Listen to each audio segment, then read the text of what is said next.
Jo estic convençut que els problemes que estem vivint en aquesta època ja només tenen solució a mig i llarg termini, a curt definitivament no, crec que anirà pitjor i hem de canviar radicalment la forma d'educar a tots els nivells. Sota el meu punt de vista, en aquests moments el que hi ha més risc en el món no és el medi ambient, que realment està molt malmès, no és el sistema econòmic, no és el sistema financer, el que està en perill és el ser humà. Llavors, si no tornem a un sistema educatiu diferent, no dic el d'abans perquè ja tampoc serviria, però si no busquem un nou model educatiu, uns altres valors, recuperar els valors, realment estem en perill.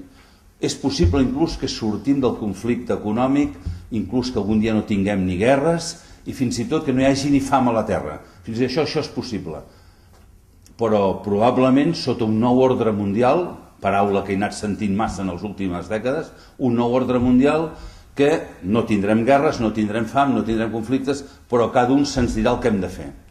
I jo no vull que m'ho digui ningú el que tinc de fer. Tot tendeix a l'uniformitat. S'està educant uniformement amb els nens, sembla que l'únic important és els coneixements i la intel·ligència, s'ha establert, no sé per què, no sé qui ha donat el dret a ningú de posar un pla d'educació dient què és el que han de fer els nens, què és el que no han de fer, i els nens que han passat aquell nivell han triomfat i els que no són fracassats escolars, que cada vegada n'hi ha més.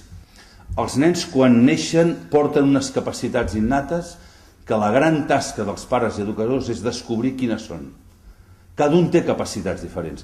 Capacitat vol dir que si es treballa, es desenvolupa i s'educa, aquelles capacitats es convertiran en habilitats i les podran portar a la societat. Se'ls diu que han d'estudiar per tenir una bona carrera, per guanyar-se la vida. Si seguim fent això, estudiaran o no. No ho sé, no sé si es guanyaran la vida amb el sentit de guanyar diners, però ja és molt trist dir que guanyar la vida és guanyar diners, perquè guanyes diners però no guanyes la vida. I a mi quan em diuen a la gent que, és que ens hem d'adaptar perquè si no s'adapten en aquest model capitalista, liberal, tal, no tindran d'això, jo dic, espero que no s'adaptin, perquè aquesta societat està malalta i si t'adaptes a un organisme malalt, estàs malalt. Seguim educant com s'educava a l'època de la revolució industrial, molt basat en els coneixements, però seguim sense educar emocionalment i nul l'educació de la voluntat. I educar la voluntat per realment ser persones amb una voluntat ferma, que quan decidim fer alguna cosa fem, que tinguem iniciativa, que tinguem coratge, això s'ha perdut. Hi ha por i sempre esperem que algú ha d'arreglar les coses.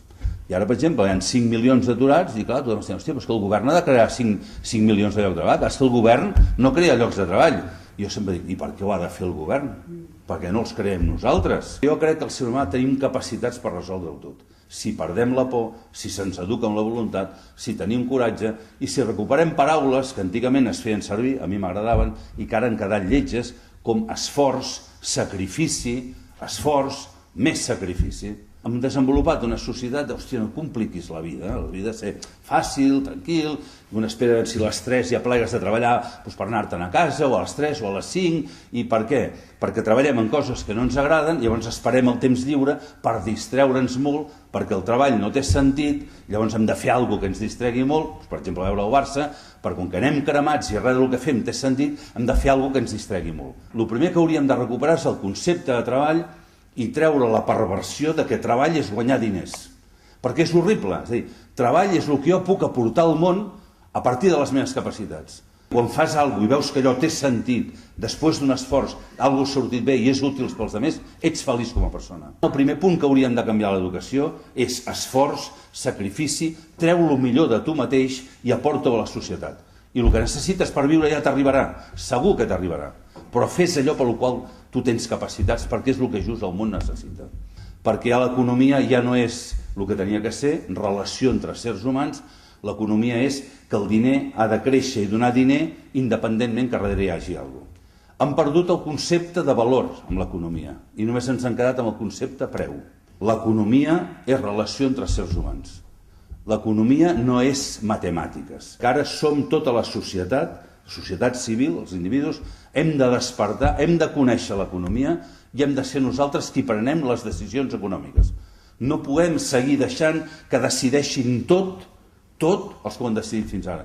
Però entitats d'estalvi importants, que se suposa que també estan vinculades amb una obra social perquè tenen un cor meravellós, el producte especialitzat en aquests moments, el producte de moda a les caixes d'estalvi, són fons, productes estructurats que es diuen, que inverteixen amb economia de casino, inverteixen especulant amb el preu dels aliments. És a dir, quin preu tindrà el blat, la civada, el blat de moro, els propers 3, 4, 5 anys? És a dir, com si anessis a la ruleta, sortirà negre o vermell, parell o senar, el blat que valdrà tant o qual.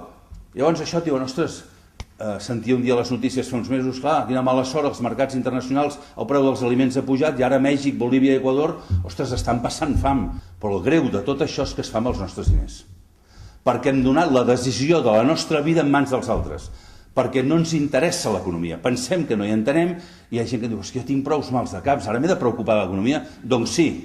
Sí, perquè si tu no et preocupes ets corresponsable del que passa al món. La primera responsabilitat és canviar-nos a nosaltres mateixos, començar a viure amb consciència i prendre, amb l'àmbit que ens toca avui, que és l'àmbit de l'economia, prendre decisions amb consciència. I el primer que hem de tenir en compte sempre és tot allò que feu amb diners, sempre us heu de fer una imaginació que darrere hi ha éssers humans. Si el proper dia que aneu al Carrefour o aneu a comprar, no sé on teniu costum d'anar a comprar, cada vegada que jo li dic, cada vegada que agafes un producte i ho poses a la cistella, para un segon. Imagina't els éssers humans que hi ha darrere aquell producte.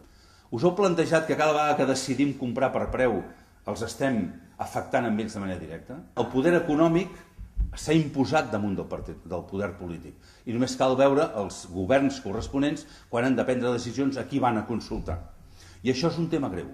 Llavors, si nosaltres la nostra força la donem a aquestes entitats, no podem dir és que els bancs són això, els bancs són allò, tenen tot el poder. Clar, el poder que li hem donat nosaltres és molt més gran el nostre poder o el nostre diner que el poder democràtic d'anar a votar. Quan fas anar el diner, votes cada dia. Votes si compres aquest producte o aquest. Perquè aquest és ecològic, ha respectat el medi ambient, aquest no.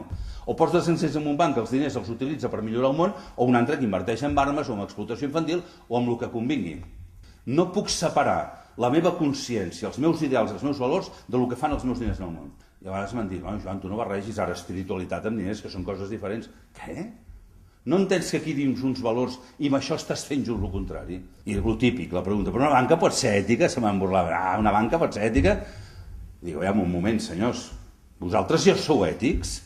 Quan prens decisions a la teva vida, et preocupes de com afectaran els altres? Em veig dient, hosti, Joan, és que això que feu de triadors, hosti, és molt maco això de la banca ètica, però clar, és que hi ha un banc que paga el 5, vosaltres més pagueu el 2, però paga el 5 fent què? No ho sé, però ho has d'entendre, és que jo ho necessito. No, ningú ho necessita.